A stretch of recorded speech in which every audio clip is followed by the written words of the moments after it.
শুরু করছি হৃদমায়ের প্রেমগাথা। লিখতে ইসলাম মায়া, পাঠে FKCS, পর্ব সংখ্যা 3। ভয়ার্তমুখী জড়সড় অবস্থায় কুজু হয়ে বসে আছে খাটের কোণায় অপরাধী মুখে। আমার ঠিক সামনে জুই তবদা মেরে মাথা চেপে বসে আছে শক্ট হয়ে। দুজনের গায়ে এখনো কলেজের ড্রেস জড়ানো। সময়টা দুপুরের 2টোর ঘটে। সকালে হৃদখানের সামনে থেকে পালিয়ে আমি কলেজে যেতে চেয়েছিলাম, কিন্তু পারিনি জুইয়ের জন্য। আমাকে জোর করে বাসায় নিয়ে এসেছে ব্ল্যাকমেল করে। বলেছে ওর সাথে বাসায় না আসলে আরিফ ভাইকে বলে দিবে আমি চুরি করে বিয়ে করে ফেলেছি। ওর কথায় ভয় পেয়ে বাধ্য হয়ে বাসায় আসলাম এবং শুরু থেকে সব কিছুই বললাম, যা যা সেদিন রাতে আমার সাথে হয়েছিল অচেনা লোকটাকে নিয়ে। আর তখন থেকে আমার হঠাৎ বিয়ের বিষয়টা নিয়ে রিয়েক্ট করছে, যেন ওর মাথায় আকাশ ভেঙে পড়েছে এমন আচরণ করছে। করারই কথা। আসলে আমার বড় বোনের বিয়ে এখনো হয়নি, সেখানে আমি পরিবারের সবার ছোট হয়ে গেছে লুকায়িতভাবে বিয়ে করে নিয়েছি। ওই বিষয়টা কারোরই সহজে মেনে নেওয়ার কথা না। জুয়ের ক্ষেত্রেও তাই। আমার গোষ্ঠীর মধ্যে আমার বড় ভাই বোন আছে যাদের আমার আগে বিয়ে হওয়ার কথা, তারপর সিরিয়ালে আমি সবার শেষে। সেখানে আমি সবাইকে টপকে সিরিয়াল ভেঙে সবার আগে বিয়ে করে নেওয়াটা শুধু চমকে নয়, ঘোর পাপও বটে। বিগত 2 ঘন্টা ধরে এমন তবদা মেরে বসে আছে জুই আমার বিয়ের ব্যাপারটাও শুনে। প্রথম ওর এমন ঝিম মেরে বসে থাকাটা ভয় করলেও এখন বেশ বিরক্ত লাগছে। আর কতক্ষণ এমন মরার ভয়ে কাটাবো আমি? এখনো তো কিছু একটা বলার দরকার ওর, তাই না? আজব, আমার বিয়ে হয়েছে সেই 1.5 বছর আগে। এতদিন যাবৎ ভয় পেয়ে এসেছি মনে মনে, সবাই জানলে কি হবে। এখনো ভয় আছে, তবে এই জন্য আর কতক্ষণ এমন মরার মতো ঝিম মেরে বসে থাকব? এবার নড়াচড়া করার দরকার না। এত পুরাতন বিয়ের বিষয়টা নিয়ে লম্বা রিয়েকশন কিভাবে দিব আমি? বিরক্ত লাগছে। জুয়ের বিষণ্ণ হতভম্ব মুখটার দিকে তাকিয়ে একটু সহজ হলাম। যা হবার হবে। এবার একটু নড়াচড়া করার দরকার ভেবে পা দুটো কুজু করার থেকে মুক্ত করলাম। ফ্লোরে পা জোড়া ফেলে সোজা হয়ে বসে আবারও ঘাড় ঘুরে তাকালাম জুইয়ের মাথা চেপে ধরা মস্তিষ্কের দিকে। দ্বিধা কাটিয়ে সহজ গলায় বললাম, জুই, এক জায়গায় বসে থাকতে থাকতে আমার কোমর ব্যথা করছে। তোরও নিশ্চয়ই করছে। একটা কাজ করি চল, দুজন ড্রেস চেঞ্জ করে খাওয়া দাওয়া করে তারপরও এসে সেই সেম দুঃখী পোজে নিয়ে বসি, কেমন? শরীরে এনার্জি পাবো। আমার কথাগুলো শেষ করার আগে জুই হামলে পড়ে আমার উপর। পাশ থেকে বালিশটা নিয়ে আমাকে এলোপাথারি মারতে আমাকে বিছানার উপর ফেলে আমার পেটের উপর চড়ে বসে হাতে বালিশটা দিয়ে আমার মুখের উপর চেপে ধরে চেতন গলায় বলে, উর্দি গর্দভ, এত বড় কাণ্ড ঘটিয়ে তোর এখন খাওয়া দাওয়া করা লাগবে না। টেনশনে আমি মরে যাচ্ছি, আর তুই? 2 হাতে জোর ঘাটিয়ে মুখের উপর থেকে জুইয়ের হাতে বালিশটা ফেলে বড় বড় নিঃশ্বাস ফেলে নিজেকে শান্ত করার চেষ্টা করলাম। উফ, আর একটু হলে দম বন্ধ হয়ে মারা যেতাম। পেটের উপর এখনো জুই বসে আছে। ওকে ধাক্কা দিয়ে সরিয়ে উঠে বসলাম হাঁপাতে জুইয়ের দিকে রাগান্বিত দৃষ্টিতে তাকিয়ে বললাম, অসভ্য মাইয়া, বালিশ চাপা দিয়া আমার জামাইকে বিধবা বানানোর ষড়যন্ত্র করছিস, তাই না? মরলে তো আমি মরবো, বউ হারালে আমার জামাই হারাবে, তোর কি? তুই তো আর কিছু হারাবি না। ও মাগো, কত বড় ষড়যন্ত্র! ভাগ্যিস গায়ের জোরে থাকায় আজ একটুর জন্য বেঁচে গেলাম, নয়তো আজ আমার জামাই একটুর জন্য বউ হারাতো। ইস, বেচারা জামাই, বউ দেখার আগেই বিধবা হয়ে যেত। আমার রাগান্বিত দৃষ্টি এড়িয়ে জুইও উঠে বসে শোয়া থেকে। ওর দৃষ্টিতে তখনও ক্ষেপানো আমার উপর। আমার দিকে তেড়ে এসে আমার বাহু চেপে আঙ্গুল তুলে শাসিয়ে বলে, উল্টাপাল্টা কথা বলবি তো আমি সুজা আরিফ ভাইয়ের কাছে বিচার দেব তোর নামে। বলে দেব তুই চুরি করে বিয়ে করে আমাদের থেকে লুকিয়েছিস এতদিন। তারপর কি হবে ভেবেছিস? তোকে কে বাঁচাবে বড়দের হাত থেকে? তখন ডাকিস তোর ওই অচেনা নাম না জানা জামাইকে। সে বাঁচাবে তার বউকে সবার হাতের মার খাওয়া থেকে। কেমন? আমি বরং বলে দিই সবাইকে। কি বলিস? জুয়ের হুমকি স্বরূপ কথায় নিভে গেলাম আমি। ভয় জড়ো হলো মুহূর্তেই। পরিবারের এই বড়দের জন্য বিয়ের বিষয়টা এতদিন যাবৎ লুকিয়ে রেখেছিলাম আমি। এখন জুই আমার সেই ভয়টা বুঝে আমার বিরুদ্ধে কাজে লাগাচ্ছে, আমাকে ভয় দেখিয়ে। আমি অপরাধী মুখে ওর দিকে তাকে ভয়ার্ত গলায় বললাম, এমন করিস কেন? তুই না আমার বোন হোস? বোন হয়ে শত্রুর মতো কাজ করবি আমার সাথে? অবশ্যই করব, 1000বার করব। কেন করব না তুই বল? তোর আইডিয়া আছে তুই কত বড় ঝামেলায় ফেসে গেছিস? বিয়ে কি ছেলে খেলা? তুই আধার রাতে কাকে বিয়ে করেছিস তাও জানিস না। ভালো মানুষ বিয়ে করেছিস নাকি চোর ডাকাত লুচ্চা, নাকি বিবাহিত কোনো পুরুষকে বিয়ে করেছিস তাও বলতে পারছিস না। এখন আবার বলছিস নাম ঠিকানা তো জানিস না। যাকে বিয়ে করলি তার চেহারাটাও নাকি ভুলে গেছিস দীর্ঘদিন না দেখায়। এটা কোনো কথা? একে তো বিয়ের মতন এত গুরুত্বপূর্ণ বিয়ের বিষয়টা লুকিয়ে লোকটার নাম ঠিকানা না জেনে অপরাধ তো করেছিসই, এখন আবার স্বামীর চেহারা ভুলে ঘোর পাপ করেছিস। তোর আইডিয়া আছে এই বিয়ের জন্য তোকে জীবনে কতটা সাফার করতে হবে? জীবন এত সহজ? লোকটা যদি বিবাহিত খারাপ লোক হয় তখন কি করবি তুই? হুট করে যে বিয়ে করে নিলি। আমাদের সমাজে ডিভোর্স মানে বুঝিস? তুই স্বামী সংসার করিসনি বা তোর কোন পরিস্থিতিতে বিয়েটা হয়েছিল সেটা কেউ দেখবে না, বরং সবাই তোর দিকে আঙ্গুল তুলে বলবে তুই ডিভোর্সি।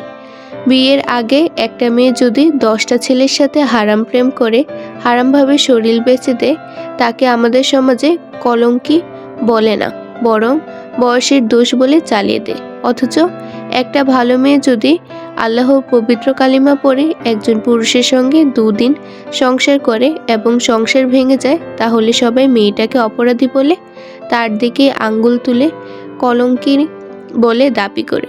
অথচ বিয়ে আর তালাক দুটোই কিন্তু ইসলামের শরীয়তে হালাল। এখন তুই বল তোর সাথে আমার কি করার দরকার? তুই আমার বোন বিদায় আমার কলিজা জ্বলছে এই ভেবে যে এই সমাজ তোকেও বিনা কারণে ডিভোর্সি বলে কলঙ্কি বলবে। তার চেয়ে বড় কথা হলো তুই কোনো খারাপ লোকের চক্রে না পড়িস। লোকটার পরিচয় জানলে অন্তত খোঁজ নিতে পারতাম লোকটা কে। যেমন চুপিসারে বিয়েটা করেছিস ঠিক তেমন চুপিসারে ডিভোর্সটাও নিয়ে নিতাম আরিফ ভাইকে সবটা জানিয়ে।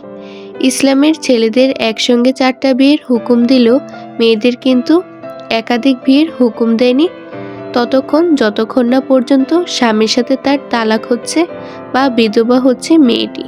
তুই বুঝতে পারছিস তোর জীবন পুরোটাই আটকে আছে। ওই লোকটাকে তালাক না দিলে তুই লাইফে দ্বিতীয় বিয়ে করতে পারবি না। তুই যদি মনে করে থাকিস তোর গোপন বিয়ের খবর কেউ জানে না, তুই চুপিসারে দ্বিতীয় বিয়েটা করে নিবি, তাহলে তুই ঘোর পাপ করবি। প্রথম স্বামী থাকাকালীন দ্বিতীয় বিয়ে তো হবেই না, উল্টো জিনাকারী হবি তুই। জুয়ের দীর্ঘ কথায় দমে গেলাম আমি। সত্যি বলতে আমি এতটা গভীর ভাবিনি। আমার মাথায় আসেনি জীবনে আমাকেও দ্বিতীয়বার বিয়ে করতে হবে। পরিবারের মেয়ে আমি। জীবনে একটা সময়ে একবার না একবার তো আমায় বিয়ের জন্য চাপ দিত সবাই। তখন আমি কি করতাম? জুয়ের কথায় গভীরতা চিন্তা করতেই কান্না পেল আমার। তীব্র অপরাধ বোধে মিয়ে গিয়ে ধরা গলায় বললাম, সরি জুই, আমি ভুল করে ফেলেছি। আসলে তখন এত কিছু আমার মাথায় আসেনি। তীব্র ভয়ে ভুল করে ফেলেছি। এখন কি করব? আমার অশ্রুসিক্ত টলমলে চোখের দিকে তাকিয়ে জুই শান্ত হয়ে বসল। চিন্তিতে ভারী নিঃশ্বাস ফেলে আমার দিকে তাকিয়ে বলল, আর কি করবি? যা করার তো আগেই করে ফেলেছিস। নিজের এত বড় বিপদ বাদে চুপ করে আছিস এই ভয়ে পরিবারের বড়রা কি বলবে। অথচ তুই যে নিজের কত বড় ক্ষতি করলি সেটা এখনো বুঝলি না। কারোর কোনো ক্ষতি হয়নি, তুই ক্ষতি নিজেই করেছিস ঋতু। আল্লাহ তোকে সুবুদ্ধি দান করুক। ওর কথার তলে সত্যি সত্যি আমি চুপ করে বসে আছি। জুইকে কি বলা উচিত বুঝতে পারছি না। জুই খানিকটা চুপ থেকে আমাকে বলল, আমাদের লোকটাকে খোঁজা দরকার ঋতু। জুইয়ের কথার মানে তৎক্ষণাৎ বুঝলাম না। সে অচেনা লোকটাকে এখন খুঁজে কি করব? আর খুঁজলেও বা পাবো কোথায়? কেন? কেন মানে? তোর ডিভোর্স নিতে হবে না লোকটার থেকে? নয়তো আমাদের পরিবার যখন তোর বিয়ের কথা বলবে অন্য কারোর সাথে, তখন কি করবি? এক স্বামীকে ডিভোর্স না দিয়ে দ্বিতীয় বিয়ে করা যাবে না, তাই ডিভোর্সটা মাস্ট বি প্রয়োজন, বুঝলি? জুয়ের কথায় মাথা নাড়িয়ে সম্মতি জানাই, কারণ আমার অচেনা স্বামীকে নিয়ে এই মুহূর্তে অনুভূতির চেয়ে বেশি ভয় কাজ করছে। আচ্ছা। আমার সম্মতিতে জুই ফের প্রশ্ন করে বলল, লোকটাকে কিভাবে খুঁজে বের করব? তার নাম ঠিকানা কিছু জানিস না, তাকে দেখলেও চিনবি না তুই। এমনও তো অবস্থায় লোকটাকে খুঁজি কিভাবে বলতো? মাথায় তো কিছুই কাজ করছে না। তোর কাছে আইডিয়া আছে কোনো? মাথা নাড়িয়ে অসম্মতি দিয়ে বললাম, না। আমার কথায় জুই খানিকটা চেতে শক্ত গলায় বলে, তা থাকবে কেন? তোর কাছে আইডিয়া থাকলে তুই তো বুদ্ধিমতী হয়ে যাবি, তখন হবে আরেক সমস্যা। জুইয়ের চেতন গলায় আমি মিনমিন করে বললাম, রাগিস কেন? আমার কাছে আইডিয়া না থাকলেও মাইশা মাহির কাছে ভালো ভালো আইডিয়া পাবি। আমাদের ফ্যান লিস্টের কূটনীতি আর জোরালো বুদ্ধির জন্য কিন্তু ওরা অনেক তীক্ষ্ণ। আমার কথায় দমে যায় জুই। হয়তো প্রস্তাবটা মনে ধরেছে, কারণ এই বিপদ থেকে বের হতে ওরাই আমাদের সাহায্য করতে পারবে। জুই খানিকটা থেমে চিন্তিত মুখে আমার দিকে তাকিয়ে বলল, তুই ওদের বিয়ের ব্যাপারটা জানাতে বলছিস? পরে যদি সমস্যা হয়? হবে না, ওরা আমাদের বেস্ট, কখনো কথার নাড়াচাড়া করবে না। ওকে দেন চল, গোসল করে রান্না করি। কিছুক্ষণ পর ভাইয়া খেতে আসবে, এখন রান্না বান্না কিছুই হয়নি। বিকাল করে আরিফ ভাইয়া বাসায় না থাকলে ওদের সবাইকে গ্রুপ কল দেব, কেমন? চল চল। আচ্ছা। 5 বান্ধবীর আসর জমেছে একত্রে। আমরা সবাই হোয়াটসঅ্যাপে ভিডিও কলে বসা। চুপচাপ মোটেও নেই। আমার বিয়ের বিষয়টা নিয়ে তোড়জোড় চলছে সবার মাঝে। বলতে গেলে এক একজন সকেট খ্যাপা বাঘিনী হয়ে বসে আছে আমার ওপর। আমার দোষ এত বড় কাণ্ড ঘটিয়ে কেন কাউকে জানায়নি? পরিবারের বড়দের ভয়ে বলতে না পারি, এদের অন্তত বলা দরকার ছিল। আমাকে নিয়ে প্রত্যেকের আহাজারির চিন্তার শেষ নেই। আমি আর জুই একত্রে ভিডিও কলে জয়েন করেছি আরিফ ভাইয়ার ল্যাপটপ দিয়ে। বাকিরা সবাই যার যার বাড়িতে নিজ মোবাইলে জয়েন করেছে। এখন পড়ন্ত বিকাল। জুইয়ের কথা মতো ভিডিও কলে জয়েন হয়েছিল আরও 1 ঘন্টা আগে। এতক্ষণ ওদের সাথে আমার বিয়ের সকল বিষয় শেয়ার করা হয়ে গেছে। আমাকে একচুট ফ্রিতে বকাঝকা করা হয়ে গেছে সবার। এখন বেশ চিন্তিত মুখে ভাবতে বসেছে আমার হারিয়ে যাওয়া স্বামী, মানে যার সাথে আমার বিয়ে হয়েছিল, তাকে কিভাবে খুঁজে বের করা যায় সে নিয়ে। এক একজন এক এক বুদ্ধি দিচ্ছে, কিন্তু কোনো বুদ্ধি সেই লোকটাকে খুঁজে বের করার পথ বের করে দিচ্ছে না। এদের মধ্যে আমি একটু জড়সড় ভাব নিয়ে বসে আছি। যেহেতু আমি আসামি, তাই আপাতত আমার বড় মুখ করে বসা উচিত নয়। এতে সবাই আরো ক্ষেপে যাবে আমার উপর। এমনই ছোটখাটো ঘূর্ণিঝড় আমার মাথার উপর নাচছে। আমাদের গ্রুপের মধ্যে সবচেয়ে চতুর মেয়ে হলো মাইশা, ফাজিল হলো মাহি, সবচেয়ে পড়ুয়া মেয়ে সুমি, আর জুই সবচেয়ে বুঝদার। পরিস্থিতি অনুযায়ী সবাইকে বুঝিয়ে শান্ত করার ক্ষমতা ওর আছে, আর আমি সেটা না হয় নাই বললাম। আমার গল্পে বুঝে যাবেন আমি কেমন। আচ্ছা, যাই হোক, এবার মূল কাহিনীতে আসি। গ্রুপে করলে সবাই লোকটাকে খুঁজে পাওয়ার আলোচনা করছে।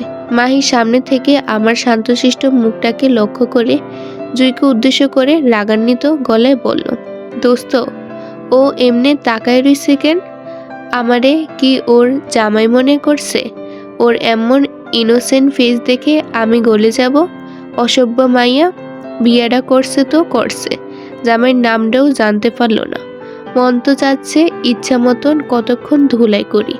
এই জুই, তুই আমার হয়ে কয়েকটা ধুমধাম লাগাতো এই মাইয়ারে, নাইলে আমার রাগ শান্ত হবে না। মাহির কথায় তৎক্ষণাৎ সায় দিল মাইশাও। জুইয়ের উদ্দেশ্যে বলল, হ জুই, আমার হয়েও দুইটা দিস কিন্তু ওরে। আমি অসহায় মুখ করে জুইয়ের দিকে তাকালাম। জুই আমার অপরাধী মুখটার দিকে তাকিয়ে দীর্ঘশ্বাস ফেলল টেনশনে। জুইয়ের বিষণ্ণ মুখটা দেখে সুমি আমার উদ্দেশ্যে বলল, ঋতু রে দোস্ত, তুই কেমনে এ বিয়া করলি? চেনা নাই জানা নাই কেউ, অপরিচিত লোকরে অন্যের কথায় বিয়ে করে? আমি তো ভয়ে মরে যাচ্ছি। না জানি কোন বেডা মানুষের বিয়েটা করছস তুই। ওফ, লোকটা যদি কোনো নেশাখোর খারাপ লোক হয়, আর তোকে দেখে তার মন যদি বদল হয়ে যায় ডিভোর্স দিতে না করে, তখন কি করবি তুই? সুমির কথায় আমার আরো ভয় হতে লাগলো। আমি সেদিন রাতে লোকটাকে রক্তাক্ত অবস্থায় রাস্তায় পেয়েছিলাম। হয়তো কারোর সাথে মারামারি করে রাস্তায় পড়েছিল। তারপর আবার কাজী সাহেব লোকটাকেও ভালো বলছিল না, খারাপ লোকই বলে পরিচয় দিচ্ছিল আমাকে। হয়তো সন্ত্রাস হবে।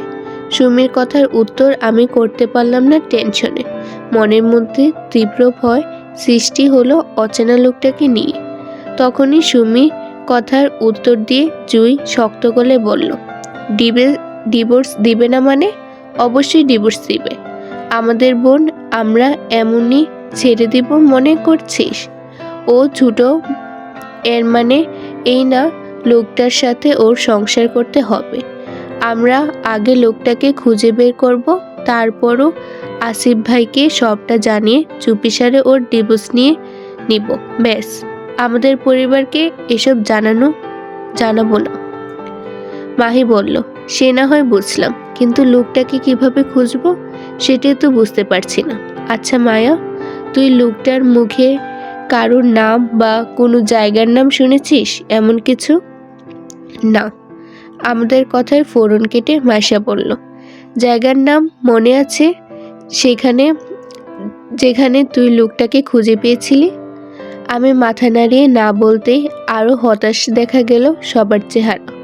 খানিকটা সময় চুপ থেকে মাইশা আবারও দ্রুততার প্রশ্ন করল জুইকে।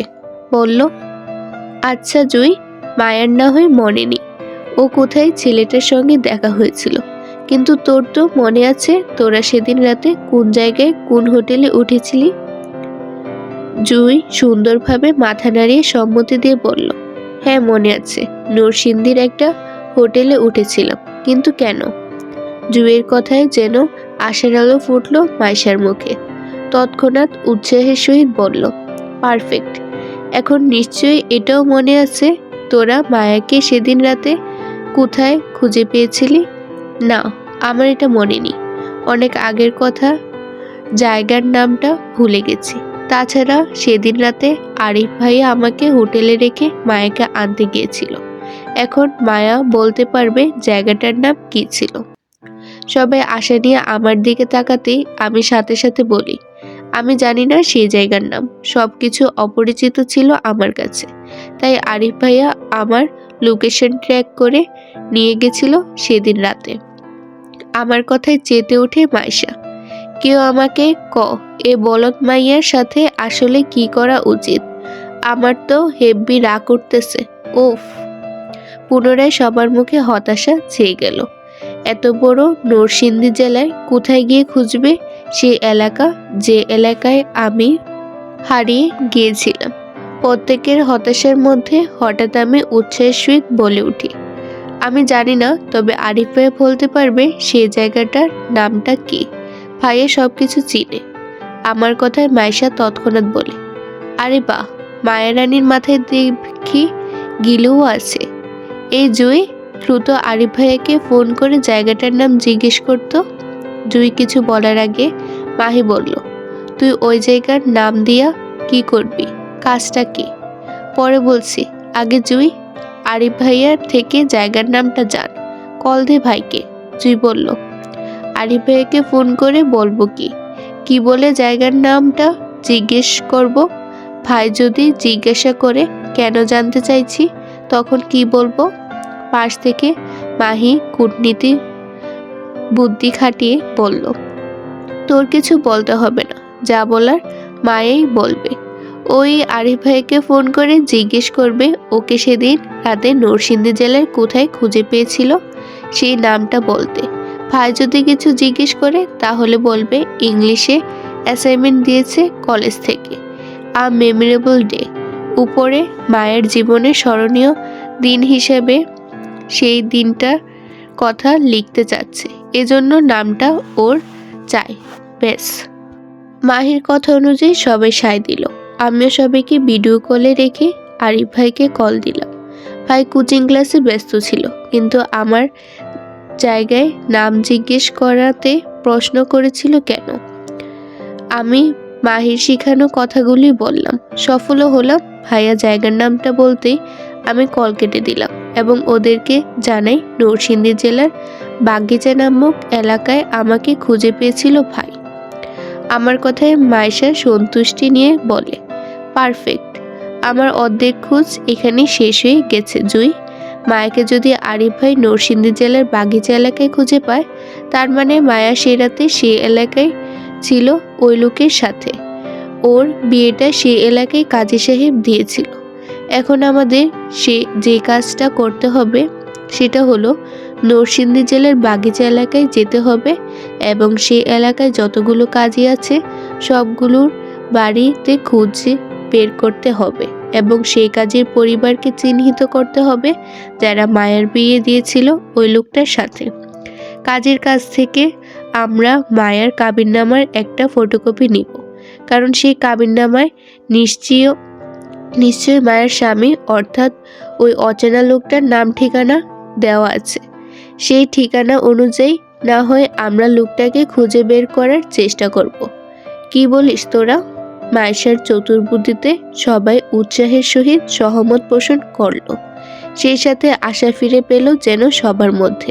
সিদ্ধান্ত নিল আমরা সবাই নরসিংদী যাব একসাথে, কিন্তু ঝামেলা হলো আমি আর জুই আছি চট্টগ্রামে, আমাদের বাসায় যেতে হবে। মানে আশুগঞ্জ থেকে সবাই একত্রে একদিন নরসিংদী যাব কাজী সাহেবের বাড়ির খোঁজ করতে। কিন্তু এখন সমস্যা হলো আমি আর জুই এখান থেকে আশুগঞ্জ যাব কিভাবে? শুধু শুধু বাড়ি যাওয়ার বায়না ধরলে তো আর যেতে পারবো না, আরিফ ভাইয়া দিবে না, আবার আব্বু কড়া শাসন করবে। তিনি অনেক পরোয়া মানুষ, ছেলে মেয়েদের পড়া রেখে বাসায় বসে থাকাটা মোটেও পছন্দ না ওনার। কি থেকে কি করব কিছুই ভেবে পাচ্ছিলাম না। তখনই মাহি বলে ওঠে, আরে দোস্ত চিল, এত চাপ নিস না। মায়ের স্বামী খোঁজার বুদ্ধি যখন বের হয়েছে তখন তোদের আশুগঞ্জ আসার একটা উপায়ও বের হয়ে যাবে। এই ঋতু একটা কাজ করতো, পেটের ব্যথার ভান ধরে বিছানায় পড়ে থাকতো যেন তুই মারা যাচ্ছিস। খাওয়া দাওয়ার সব বাদ দিয়ে শুধু বিছানায় গড়াগড়ি করে কাঁদবি। তোর দেখা দেখি জুইও কাঁদবে তোর চিন্তা করার ভান করে। তোর অবস্থা যখন গুরুতর কাহিল মনে হবে তখন বাধ্য হয়ে আরিফ ভাই তোকে আর জুইকে বাসায় পাঠিয়ে দিবে পরিবারের কাছে তোর সেবা যত্নের জন্য। যা এবার ঝটপট বিছানায় মরা মানুষের মতো শুয়ে আমাদের পেট ব্যথার অ্যাক্টিং করে দেখাতো। ডাক্তারের চেম্বারের বাহিরে সিরিয়াল কেটে রোগীর সারিতে বসে আছে আরিফ ভাইয়ের কাঁধে মাথা ফেলে। ভাইয়া আলতো করে আমার কাঁধ জড়িয়ে বসে আছে আর বারবার চোখ ঘুরিয়ে ডাক্তারের চেম্বারের দিকে তাকাচ্ছে, আর থেকে থেকে অপর হাতটা দিয়ে আমার মাথায় হাত বুলিয়ে দিচ্ছে সান্ত্বনার সহিত। এখানে আমরা বসে আছি প্রায় 1 ঘন্টার উপর হলো। মূলত আমার অসুস্থতার জন্যই বসা। কাল বিকালে বান্ধবীদের সাথে পরামর্শ করেছিলাম পেট ব্যথার অভিনয় করব বলে, অথচ রাত হতে না হতে সত্যি সত্যি আমি সিরিয়াস অসুস্থ হয়ে পড়লাম। রাতে অসময়ে অনেক সময় গিয়ে গোসল করার জন্য জ্বর এসেছে আমার, সাথে ফ্রিতে পেট খারাপও হলো।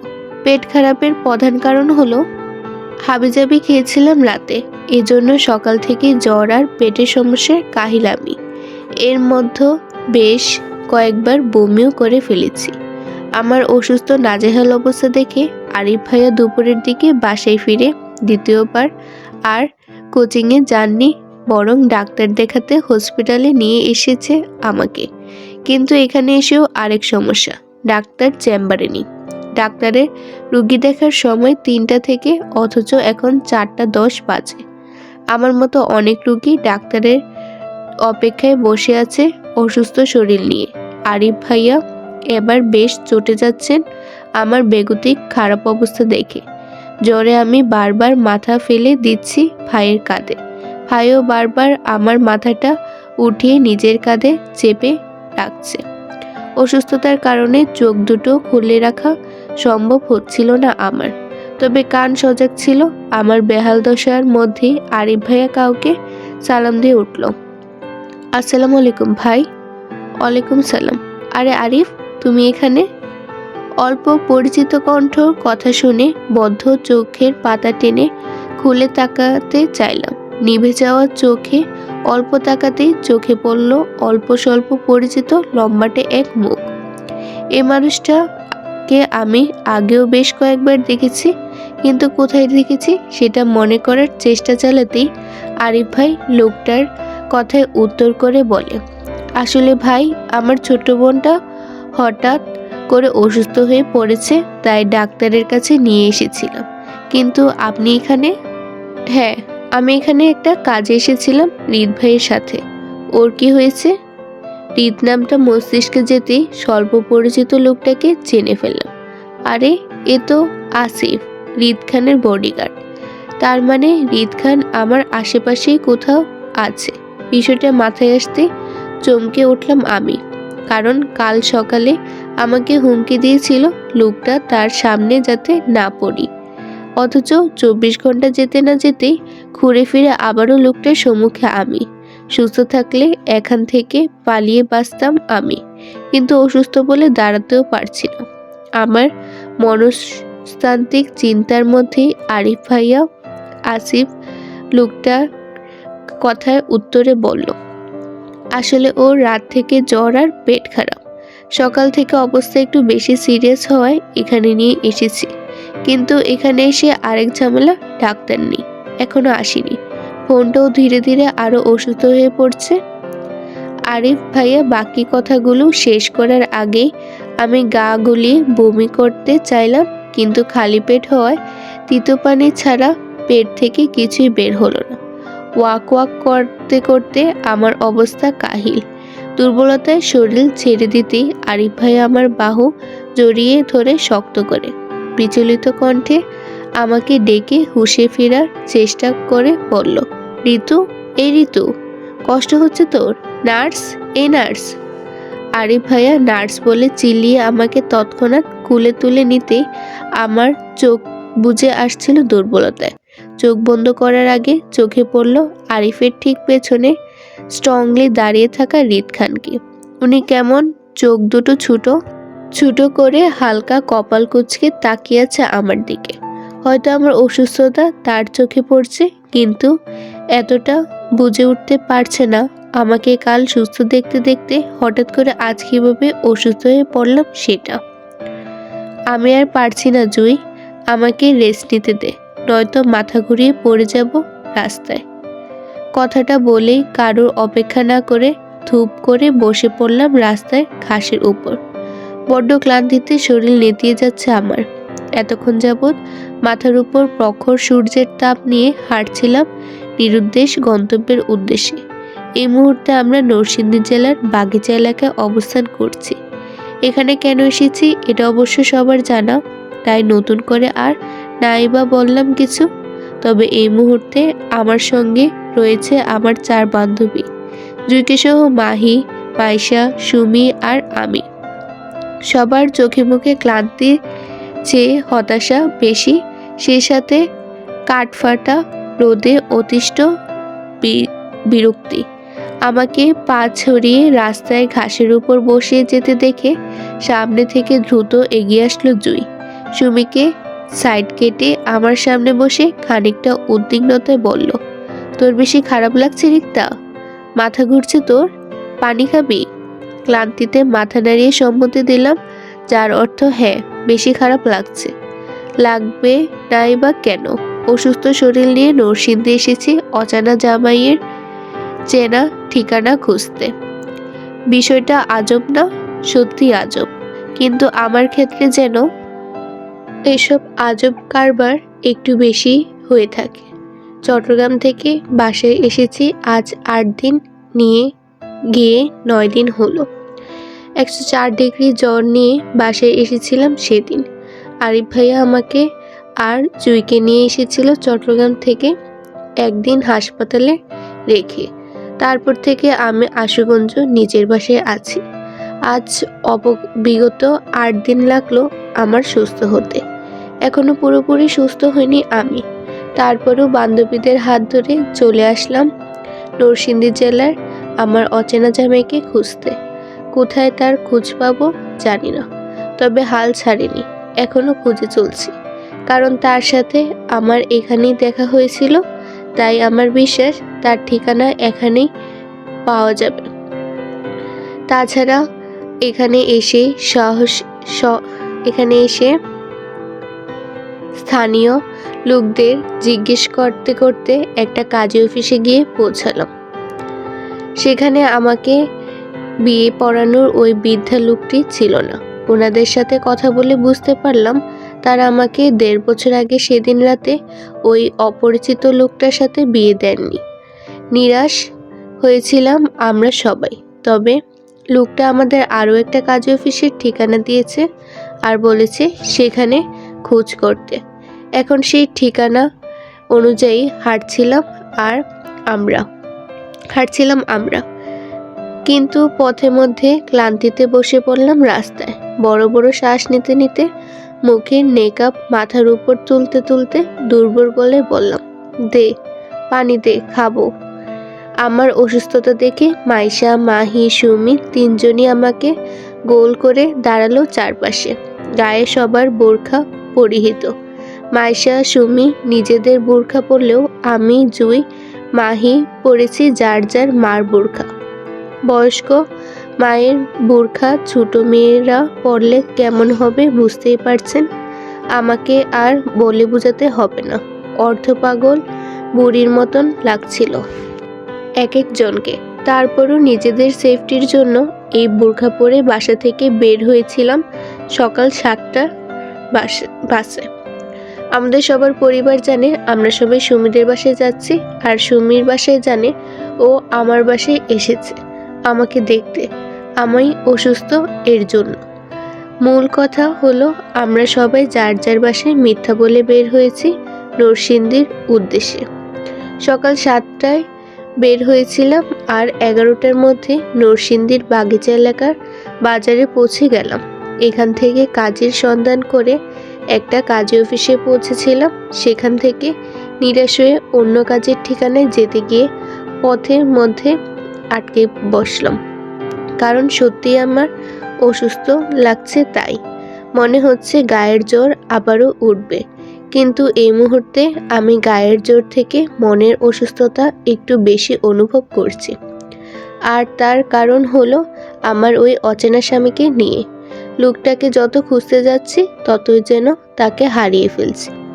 কোনো মতেই যেন লোকটার নাগাল আমি পাচ্ছি না হাত বাড়িয়ে।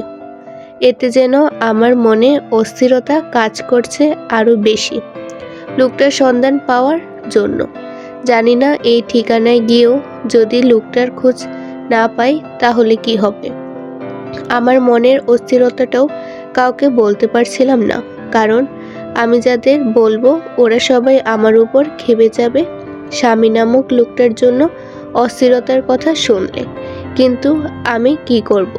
ওদের আমার সামনে বারবার রিক্তার জামাই নিয়ে আলোচনা করতে করতে এখন ওই লোকটাকে আমি সত্যি মিস করছি।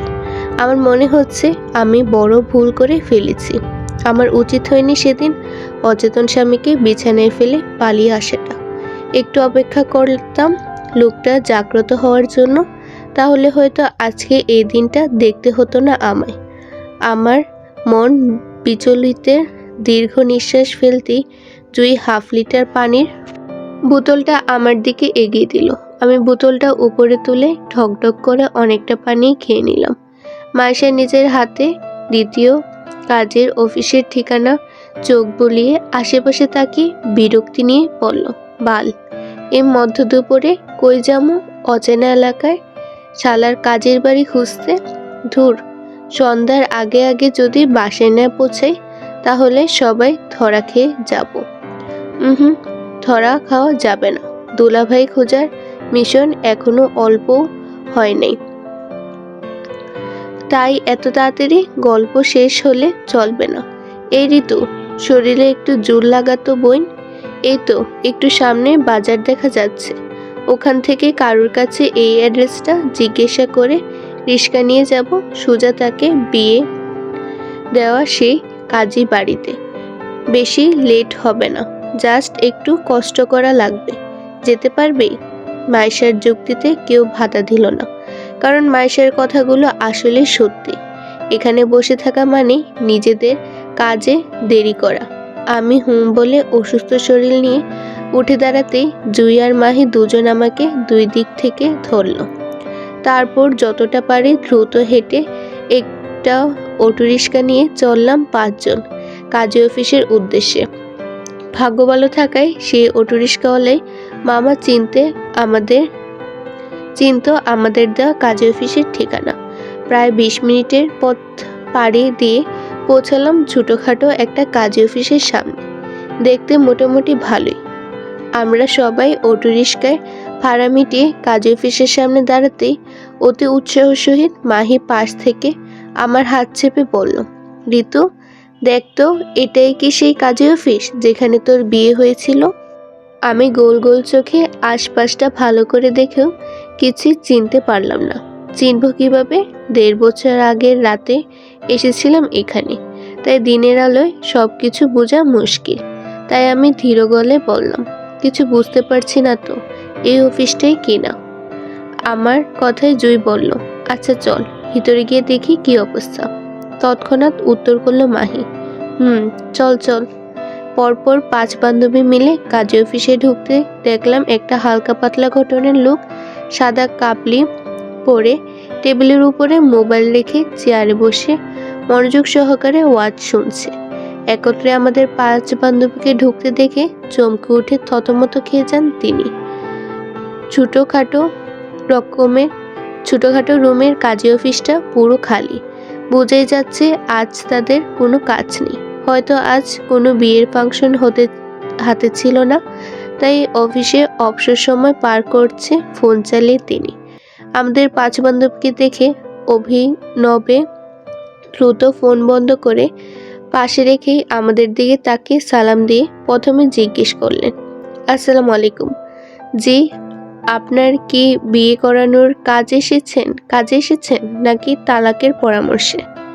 জড়তে আমরা একে অপরের মুখে চাওয়াচাই করলাম, কিন্তু মাইশা আমাদের সবাইকে উপেক্ষা করে সাহসিকতার সঙ্গে এগিয়ে গেল লোকটার সম্মুখে এবং বলল, জি, আসলে আমরা আপাতত আপনার কাছে তালাকের পরামর্শের জন্য এসেছিলাম। আসলে আপনাদের এখান থেকে 1.5 বছর আগে 2017 সালে নভেম্বরের 3 তারিখে আমার এক কাজিন বোনের বিয়ে হয়েছিল। এখন ওরা ছাড়াছাড়ি চায়, কিন্তু আমার বোনের কাছে কাবিননামার কোনো কপি নেই। সেজন্য আপনাদের কাছে টাকা দিয়ে পাঠিয়েছে আমাদের কাবিননামার একটা কপি নেওয়ার জন্য। আপনি প্লিজ একটু কষ্ট করে 2017 সালের নভেম্বরের 3 তারিখে বিয়ের তালিকাটা চেক করে আমাদের সেই কাবিননামাটা একটু দিবেন প্লিজ। কাজে লোকটা বাঁকা চোখে আমাদের দিকে তাকালেন। হয়তো মাইশার কথা একটু বিশ্বাস করেছেন এজন্য। লোকটা চেয়ার ছেড়ে উঠে দাঁড়ালো, আমাদের বসতে দেখে পাশের রুমে গেল, আর 5 মিনিট পর ফিরে এলো মোটা তাজা একটা রেজিস্টার বিয়ের খাতা নিয়ে। আমাদের সবার চোখে মুখে তখন আশার আলো মতো ঝলঝল করছিল খাতাটা দেখে। লোকটা আমাদের সামনে পাতা খুলে বসতে বসতে বলল, যার কাবিননামা লাগবে সেই কন্যার নাম কি? ছটপট উত্তর করল মাহি। জি, রিক্তা ইসলাম মায়া। কাজী আর কোনো প্রশ্ন করলেন না, শুধু মনোযোগ সহকারে 2017 সালে নভেম্বরের 3 তারিখ ধরে রিক্তা ইসলাম মায়া নামের আমার কাবিননামাটা খুঁজতে লাগলেন। এর ফাঁকে মাহি কাজী সাহেবকে আমার নামটা বলে আমাকে খুঁজিয়ে বলল, ঋতু, আমি নামটা ঠিকঠাক বলেছি তো? না মানে তুই এই নামে বিয়েটা করেছিস নাকি অন্য কোনো নামে? না, এই নামেই করেছি। তার মানে আমি তোর নামটা ঠিকঠাক বলেছি, তাই তো? হুম। আরে বাহ, দারুণ তো। আন্দাজে বকা মেরে ফেললাম। মাহির কথায় অর্থ না বুঝে কপাল কুঁচকে তাকাতেই মাহি ফের বলল, ও আচ্ছা, ভালো কথা। ঋতু, দেখ তো এই লোকটাই কি ছিল সেদিন রাতে তোকে বিয়ে দেওয়ার কাজীটা? মাহির কথায় চোখ ছোট ছোট করে তাকালাম আমার সম্মুখে বসা কাজের দিকে। 1.5 বছর আগে স্বামীর চেহারাটাই মনে রাখতে পারিনি, সেখানে বিয়ে পড়ানো কাজের চেহারাটা কিভাবে মনে রাখবো? তারপরও আমার যতটুকু স্মরণ আছে, সেদিন রাতে আমাদের বিয়েটা দিয়েছিল একটা মোটা তাজা বেশ বয়স্ক লাল দাড়িওয়ালা বৃদ্ধ লোক। ওনার নিজের বাড়িতে, কোথায় কাজী অফিসে নয়। আমি অসম্মতি নিয়ে বললাম, না, ইনি সেই কাজী নন। আমাকে যে বিয়ে দিয়েছিল সেই লোকটা অনেক বয়স্ক বৃদ্ধা লোক ছিল। আমার কথায় মুহূর্তে চুপ করে যায় মাহি। খানিকটা ভেবে বলল, আমার মনে হয় এই লোকটা ওই বৃদ্ধা কাজের ছেলে হবে। আমি আবারও অসম্মতি দিয়ে বললাম, না, এ লোকটা বৃদ্ধা কাজের ছেলে নয়, কারণ আমাকে বিয়ে দেওয়ার বৃদ্ধা কাজের একটাই ছেলে ছিল, যে সেদিন আমাদের উপকার করেছিল নিজের বাসায় আশ্রয় দিয়ে। সেই লোকটা এই লোক নয়। মাহি আবার নড়েচড়ে বসলো, চোখে মুখে হতাশা দেখা গেল ওর। খানিকটা দ্বিধা নিয়ে বলল, তাহলে আমার মনে হয় এই লোকটা এই অফিসের স্টাফ হবে। মাহির কথায় ভরসা পাচ্ছিলাম না আমি, তারপরও ছোট করে উত্তরে বললাম, হবে হয়তো। থমথমে পরিবেশে আমরা সবাই কাজী লোকটার দিকে তাকিয়ে আছি, যে কিনা একের পর এক পৃষ্ঠা উল্টিয়ে আমার কাবিননামার খোঁজ চালাচ্ছে। ওনার পৃষ্ঠা উল্টানো দেখে বুঝলাম উনি ইতিমধ্যে কয়েকবার করে রেজিস্ট্রি খাতা খাটিয়ে ফেলেছে আমার কাবিননামাটা খুঁজতে। অবশেষে তিনি রেজিস্টার খাতা বন্ধ করে আমাদের দিকে তাকিয়ে বলল, দুঃখিত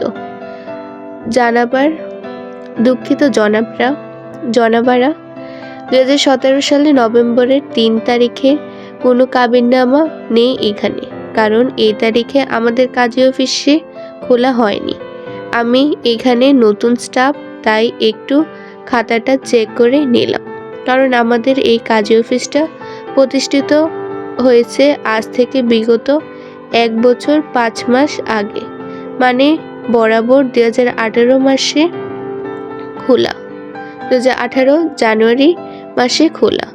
আপনারা 2017 সালে নভেম্বরের 3 তারিখে কাবিননামা খুঁজছেন, তার মানে এই অফিস প্রতিষ্ঠিত হওয়ার আরও 2 মাস আগে আপনার বোনের বিয়ে হয়েছিল। এর মানে আপনারা ভুল ঠিকানায় এসেছেন। আপনার বোনের হয়তো অন্য কোনো কাজী অফিসে থেকে বিয়ে হয়েছিল, এখান থেকে নয়। এক আকাশ ভেঙে পড়ল, এমন একটা থমথমে অবস্থায় বসে আছি আমরা সবাই, হতাশায় হতবাক সবাই। কারোর মুখে কোনো কথা আসছে না।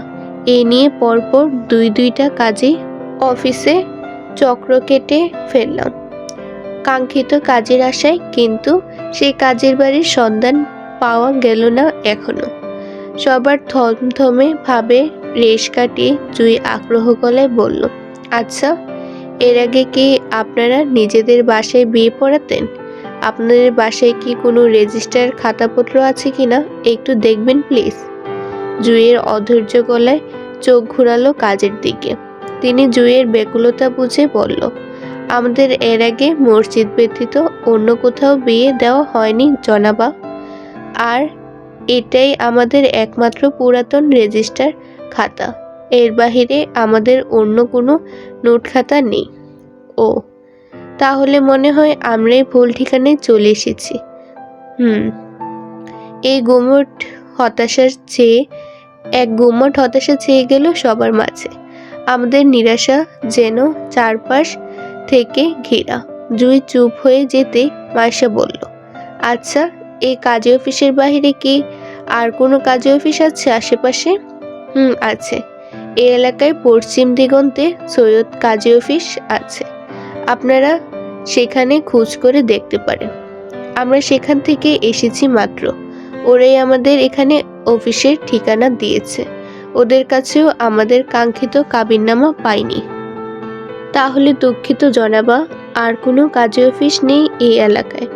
আপাতত এই দুটোই আছে।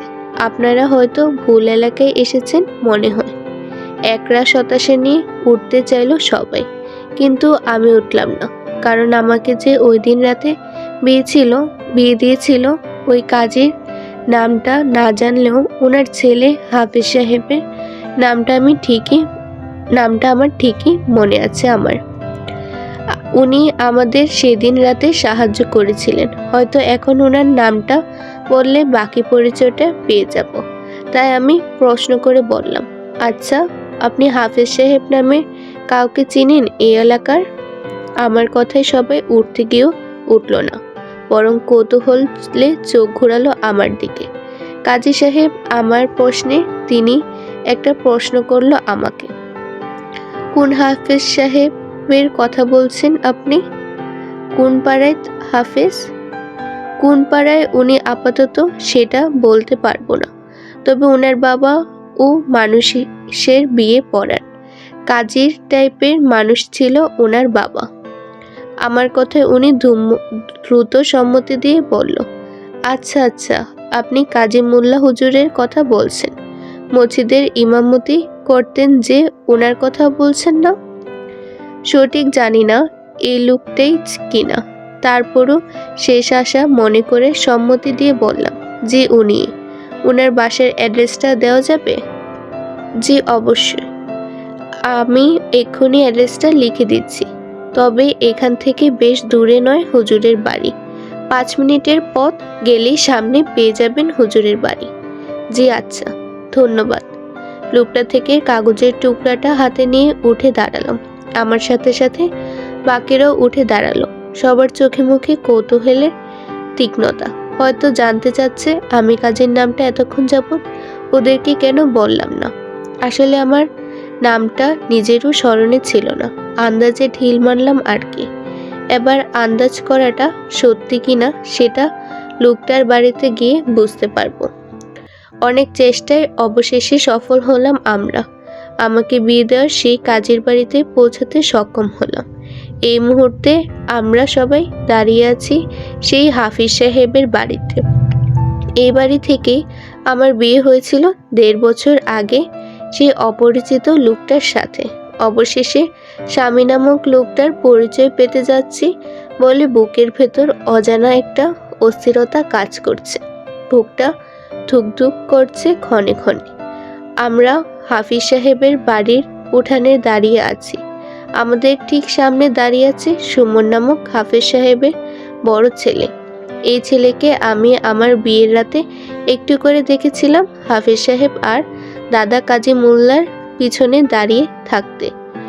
ছেলেটার চেহারাটা মনে ছিল না, তবে এখানে এসে ছেলের কথায় একটু আধটু মনে করতে পারছি। এই মুহূর্তে যে আমার মনে টান টান উত্তেজনা কাজ করছে এমনটা নয়। বর্তমানে সবার মাঝেই আমার মতো উত্তেজনা কাজ করছে। আর সেই উত্তেজনা থেকে সুমন নামক ছেলেটি আমাদের কাছে আসতেই প্রথম প্রশ্নটা করলো মাহি। আমরা অনেক দূর থেকে হাফিজ সাহেবের কাছে এসেছি ভাইয়া, উনি কি বাসায় আছে? বোরকা পরিহিত আমাদের 5 কন্যাকে এক পলক চোখ বোলালো ছেলেটি। এতগুলো মেয়ের সাথে একত্রে কথা বলতে বেশ ইতস্তত দেখালো তাকে। এজন্য আমাদের থেকে চোখ সরিয়ে তাকালো মাহির দিকে। বিনীত সহিত বলল, জি না, আব্বু নরসিংদীতে নেই, উনি রাজশাহীতে আছে আজ বিগত 2 মাস ধরে। সুমি হুট করে প্রশ্ন করে বলল, উনি ওইখানে কি করেন? কবে আসবেন? জি, ওইখানে আমাদের আম বাগানের দেখাশোনা করেন আব্বা, তবে কবে আসবে বলতে পারছি না। লোকটির কথায় জুই বলল, আসলে আমরা অনেক বিপদে পড়ে আপনার বাবার কাছে এসেছিলাম সাহায্যের জন্য। আপনার বাবা আমার ছোট বোনের বিয়ে দিয়েছিল 1.5 বছর আগে আপনাদের বাড়িতে, এজন্য ওনার সাথে জরুরি ভিত্তিতে দেখা করতে চাই আমরা। জুয়ের কথায় হালকা কপাল কুঁচকালো ছেলেটি।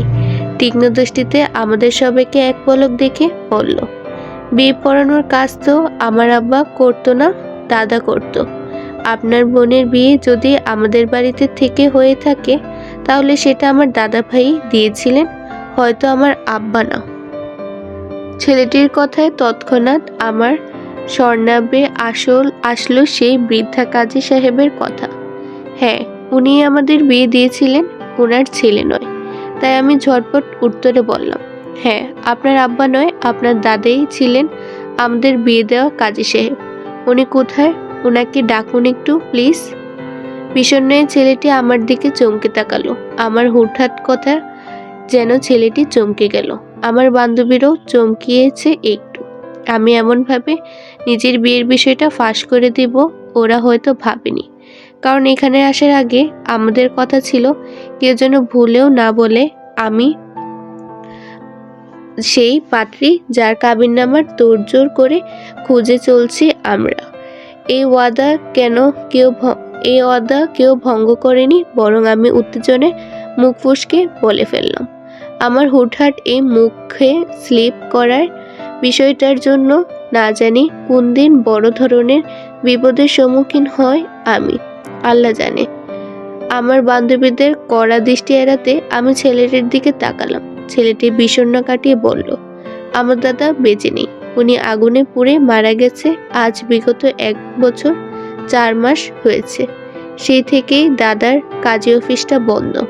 সুমন নামক ছেলেটির কথায় মাথা চক্কর দিয়ে উঠল সবার। তৎক্ষণাৎ হতাশা ঘোর চোখে মুখে ফুটে উঠল। এত কষ্ট করেও কি অবশেষে অচেনা লোকটার পরিচয় পাবো না? এই কাজী সাহেবই তো চিনতেন আমার স্বামী নামক লোকটাকে। এখন তিনি মারা গেছেন, এবার কিভাবে পৌঁছাবো ওই লোকটা অবধি? হতাশা যখন আমার গলা ধরে আসছিল কষ্টে, তখন মাইশার আশার আলো জ্বালিয়ে দ্রুত প্রশ্ন করলো ছেলেটাকে, বলল, আপনার দাদা বেঁচে নেই, কিন্তু ওনার কাজী অফিসের কাগজপত্র তো এখনো রয়েছে, তাই না? ওখানে নিশ্চয়ই বিয়ের পুরাতন রেজিস্টার খাতাগুলো আছে। আসলে আমাদের 2017 সালের নভেম্বরের 3 তারিখে বিয়ের পড়ানোর সকল লিস্টগুলো লাগবে। তাই এই তারিখে আপনাদের বাড়িতে রিক্তা ইসলাম মায়া নামক একটা মেয়ের বিয়ে দিয়েছিল আপনার দাদা। এই মেয়েটি আমার বান্ধবী। ওর কাবিননামাটা আমাদের চাই। আপনি কি একটু কষ্ট করে আপনার দাদার অফিসে পুরাতন রেজিস্টার খাতা ঘেঁটে আমাদের সেই কাবিননামার একটা ছবি দিতে পারবেন? আসলে আমরা অনেক আশায় এসেছিলাম এইখানে। প্লিজ আমাদের আশা ভাঙবেন না, কষ্ট করে আমাদের একটু সাহায্য করুন না। রিক্তা ইসলাম মায়া নামক কাবিননামার খুঁজে দিয়ে প্লিজ। মায়েশার সহজ কথায় যেন এক আকাশ সমান চমকে উঠল ছেলেটি। মায়েশার কথা শেষ না হতেই তুমুল গতিতে আমার দিকে তাকিয়ে বলল, আপনিই সেই মেয়ে যার উদ্দেশ্যে কিছুদিন আগে কিছু লোক এসেছিল আমাদের বাড়িতে? তারাও আপনাদের মতো করে এই তারিখের কাবিননামার কাগজটা খোঁজ করছিল। উনি সম্ভব আপনার স্বামী হবেন, আবার নাও হতে পারেন, কারণ লোকটার সাথে আরো 2 জন মানুষ ছিল একই কালো পোশাকে পরিহিত। তাই ঠিকঠাক বলতে পারছিলাম না কোন লোকটা আপনার স্বামী হবে। ছেলেটির কথায় এবার আমাদের মাথায় আকাশ ভাঙল। সর্বনাশ, সেই অচেনা লোকটা আমার খোঁজ করছে। কিন্তু কেন? আমাকে দিয়ে তার কি প্রয়োজন? নিশ্চয়ই খারাপ কোনো মতলব হতে পারে। ভয়ে আমার কলিজা শুকিয়ে কাটা। সে সাথে তুমুল উত্তেজনা দেখালো আমার একজন বান্ধবীর ফেসে। ওরা একে একে ছেলেটির প্রশ্নের করতে লাগলো। প্রথমে মাহি বলল, আপনি কি ওনাদের কাবিননামার কাগজটা দিয়ে দিয়েছেন? না, দেইনি। কারণ? ছেলেটিকে বলতে না দিয়ে তাড়াহুড়া সুমি বলল, ভেরি গুড, দেননি। যান, কাবিননামার কাগজটি আমাদের জন্য নিয়ে আসুন। যান যান। আমাকে দেখিয়ে ছেলেটি বলল, ওনার কাবিননামার কাগজটি আমার কাছে নেই। সেটা তো। আবারও ছেলেটিকে বলতে না দিয়ে মাইশা বলল, নেই মানে? কাবিননামার কাগজ দিয়ে আপনার কি করছেন? কাজী অফিসে না বিয়ের কাবিননামার একটা কাগজ থাকে? তাহলে আপনাদের কাছে থাকবে না কেন বলুন? সবার এত প্রশ্ন। ছেলেটি আবার বেশ বিরক্ত হয়ে বলল, প্লিজ আমাকে বলতে তো দিন। আপনারা সবাই এত প্রশ্ন করলে আমি উত্তর দেব কিভাবে? জুই সবাইকে থামিয়ে দিয়ে শান্ত কণ্ঠে বলল, আপনি বলুন ভাইয়া, আমরা আপনার কথা শুনছি। দীর্ঘ নিঃশ্বাস ফেলে ছেলেটি বলতে লাগলো, আসলে দাদার অফিসের ইলেকট্রিক শর্ট সার্কিটে হঠাৎ করে একদিন আগুন লেগে যায়। সেই আগুনে আমার দাদাভাই সহ অফিসের সব কিছু পুড়ে ছাই হয়ে যায়। কিছুই বাঁচাতে পারিনি। এজন্য মূলত আপনাদের এই মুহূর্তে সাহায্য করতে পারছি না, কারণ আমাদের কাছে কিছুই নেই। এই একই কথা আমি সেদিন ওই লোকগুলোকেও বলেছিলাম। 3টা লোক এসেছিল আর আমাকে আপনার বিয়ের কাবিননামাটা দিতে বলেছিল। আমি কাবিননামাটা দিতে না পারায় আপনার তথ্য চাচ্ছিল আমার কাছে। আপনি আমাদের পরিচিত কেউ হন কিনা, বা আপনি কখনো কাবিননামার খোঁজে এখানে এসেছেন কিনা, কাউকে নিয়ে এসব। আমি না করেছিলাম সেদিন, কারণ আপনি কখনোই আসেননি এতদিন। কিন্তু আজ আপনি আসবেন আমি ভাবতেও পারিনি। এমনটা জানলে আমি তাদের নাম্বার রেখে দিতাম, কল করে বলতাম আপনারা এখানে এসেছেন। আসলে আমি যতদূর বুঝলাম ওরাও আপনাকে খুঁজছেন, আপনারও তাদের খুঁজছেন, কিন্তু কেউ কারোর খোঁজ পাচ্ছেন না। ছেলেটির কথায় জুই বলল, আপনার কাছে ওনাদের কোনো তথ্য আছে? ওনারা কোথাকার মানুষ, নাম কি তাদের? এমন কোনো তথ্য আছে আপনার কাছে? দিতে পারবেন? জি না, পারবো না।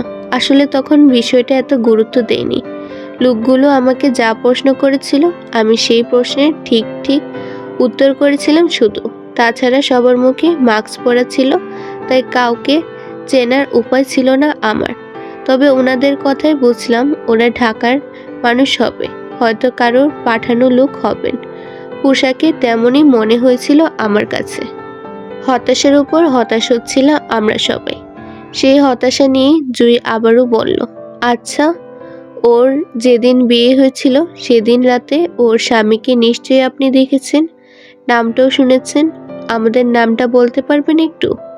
সবাই কৌতূহলী চোখে ছেলেটির দিকে তাক করল, কিন্তু ছেলেটি ইতস্তত চোখে আমার দিকে এক পলক তাকিয়ে বলল, আসলে সেদিন ঘুমের ঘোরে ছিলাম আমি, এজন্য ঠিকঠাক বর কাউকে দেখিনি। বরের নামটা সেদিন রাতে শুনলেও এখন আমার মনে নেই, অনেক আগে কথা তো, তাই। আর সেদিন রাতে ঘুমের রেশের মধ্যে বর বউকে দেখেছিলাম, তাই কারোর চেহারাটাও মনে নেই। সকালে উঠে আমি কাউকে দেখতে পাইনি। মেয়ে নাকি রাতে স্বামীকে রেখে পালিয়ে গিয়েছিল, এমনটা শুনেছিলাম আব্বার মুখে। বাকিটা আমার আব্বা বলতে পারবে ভালো। তিনি আপনার বোনকে আমাদের বাসায় এনেছিল। জুই আবার প্রশ্ন করে বলল, আপনার বাবা নিশ্চয়ই ওই ছেলেকে চিনবে, রাইট? জি, আব্বা চিনে ওনার স্বামীকে। আব্বার মুখে শুনেছিলাম ওনার স্বামী নাকি অনেক বড় মাপের একজন লোক। ওনাকে নাকি সবাই এক নামে চিনে, আবার সবাই ভয়ও পায় নাকি। তাড়াহুড়ায় সুমি প্রশ্ন করে বলল, কেন ভয় পায় ওনাকে? উনি কি সন্ত্রাস টাইপের লোক নাকি? সুমির প্রশ্নে ছেলেটি আমার দিকে তাকালো, ইতস্ততায় বলল, হবে হয়তো, আমি সঠিক জানি না, আব্বা জানে। জুই বলল, আচ্ছা, আপনার আব্বা আসবে কবে বলতে পারেন? জি, আমার আব্বা এখন আসবে না। এখন আসেন এই সিজনে আম বিক্রি করে আবার রাজশাহী থেকে বাড়িতে আসবেন এর আগে না, আরও মাস দুয়েকের ব্যাপার। দরজা ঠেলে হৃদের অফিসে প্রবেশ করলো আসিফ, হাতে এক টুকরো কাগজের নাম্বার লেখা। হৃদ অফিসিয়াল গেটআপে ল্যাপটপের সামনে বসা। আসিফকে কক্ষে প্রবেশ করতে দেখেও চোখ উঁচিয়ে তাকালো না পর্যন্ত, মনোযোগ সব ল্যাপটপে টাইপিং করা নিয়ে। আসিফ হৃদের মনোযোগী বুঝে খানিকটা দ্বিধা করলো কিছু বলতে। কয়েক সেকেন্ড সময় নিয়ে হৃদের দৃষ্টি আকর্ষণ করতে হাতের এক টুকরো কাগজটা টেবিলের উপর রেখে হৃদের দিকে বাড়িয়ে দিতে দিতে ইতস্তত গলায় বলল, ভাই, কোনো কাজ হয়নি। নরসিংদীতে আমাদের লোক পাঠিয়েছিলাম কয়েকদিন আগে, তারা খোঁজ চালিয়েও ভাবির কোনো তথ্য জোগাড় করতে পারেনি, কারণ কাজী সহ ওনার অফিসের সব কিছু আগুনে পুড়ে ছাই হয়ে গেছে আরও 1.5 বছর আগেই। তাই আপনাদের বিয়ের কাবিননামাটাও পাওয়া যায়নি। দ্বিতীয় কথা হলো, ভাবিকে সেই বাড়ির কেউ চিনে না, একদম অপরিচিত মানুষ ভাবি তাদের কাছে। কেউ জানে না মেয়েটি কে ছিল যার সাথে আপনার সেই রাতে বিয়ে হয়েছিল। আসিফের দীর্ঘ কথায় হৃদের হাত থেমে যায় ল্যাপটপে কিবোর্ডে। চোখ উঁচিয়ে তীক্ষ্ণ দৃষ্টিতে তাকালো আসিফের দিকে। ল্যাপটপের কাছ রেখে আসিফের বাড়িয়ে দেওয়া কাগজটার দিকে একটা উঁচিয়ে তাকাতেই আসিফ হৃদের মনোভাব বুঝে বলল, ভাই, এখানে কাজী সাহেবের ছেলে হাফেজ সাহেবের নাম্বার আছে। এই লোকটার সাথে কথা বললে হয়তো ভাবির সম্পর্কে কিছু জানা গেলেও যেতে পারে। এজন্য মূলত লোকটার নাম্বার আনতে বলেছিলাম আমাদের লোককে। হৃদ আসিফের কথার কোনো উত্তর করল না, বরং হাত বাড়িয়ে এক টুকরো কাগজের পিসটা নিজের হাতে নিয়ে তীক্ষ্ণ দৃষ্টিতে নাম্বারের উপর চোখ বুলিয়ে চেয়ারে গা ছেড়ে বসল। নাম্বারের দিকে তীক্ষ্ণ দৃষ্টিতে তাকিয়ে থেকে আসিফের উদ্দেশ্যে বলল, তোর ভাবির লুকোচুরি খেলাটা আমার আর ভালো লাগছে না আসিফ। কি করি বলতো? তোর ভাবিকে যত খুঁজতে যাই ততই সে আমার হাতের বাহিরে যাচ্ছে। এতে আমার ইন্টারেস্ট আরও বাড়ছে। তুই তো জানিস নিষিদ্ধ জিনিসের প্রতি আমার কতটা আকর্ষণ। না, তোর ভাবিকে 2টো থাপ্পড় মারার জন্য হলেও আমার তাকে দরকার। যত এই নাম্বারের লোকটাকে তুলে নিয়ে আয়তো। শালার যতদিন বউকে 2টো থাপ্পড় না মারবো ততদিন শান্তি নেই। যা লোক পাঠা। হৃদের গা ছাড়ার কথায় আসিফ চোখ ছোট ছোট করে তাকায় হৃদের দিকে। বউকে 2টো থাপ্পড় মারার জন্য হৃদ খান এত তোড়জোড়ে অনুসন্ধান করে বউকে খুঁজছে, বিষয়টা ভাবতেই সে অবাক। মূল কথা আসিফের যুক্তিতে আসলো না হৃদের বউকে থাপ্পড় মারার জন্য খুঁজছে বিষয়টা। মানুষটিকে থাপ্পড় গুলোই বা মারবে কেন? মেয়েটিকে থাপ্পড় গুলোই বা মারবে কেন? মেয়েটির বা কি দোষ? এমনও তো না যে হৃদ খান ভালোবাসে বউকে খুঁজে পাওয়ার জন্য, বা তার ভালোবাসা বিয়ে করা বউ হঠাৎ পালিয়ে গেছে, কোনোটাই না। আবার এমনটাও না যে মেয়েটিকে পেলে হৃদ খান তাকে নিয়ে খুশি খুশি সংসার করবে। তেমন কিছু করবে না, তাহলে শুধু শুধু মেয়েটাকে থাপ্পড় মারবে কেন? কি অপরাধ মেয়েটির? তাছাড়া হাফেজ সাহেবও বা মেয়েটির খোঁজ দিবে কিভাবে? আসিফ যতটুকু বুঝতে পারছে, অচেনা মেয়েটিকে খোঁজ হাফেজ সাহেব কেউই বলতে পারবে না অচেনা মেয়েটি আসলে কে ছিল। যতদিন না মেয়েটি নিজ থেকে ধরা দিচ্ছে হৃদের কাছে, ততদিন পর্যন্ত হয়তো হৃদ খানও নিজের বউকে শনাক্ত করতে পারবে না, এতটা নিশ্চিত আসিফ। কিন্তু মুখ বাড়িয়ে কিছুই বলতে পারল না হৃদকে সে ভয়ে। তাই শুধু হাত বাড়িয়ে হৃদ থেকে হাফেজ সাহেবের নাম্বারটা নিতে সম্মতি দিয়ে বলল, জি ভাই, কাজ হয়ে যাবে।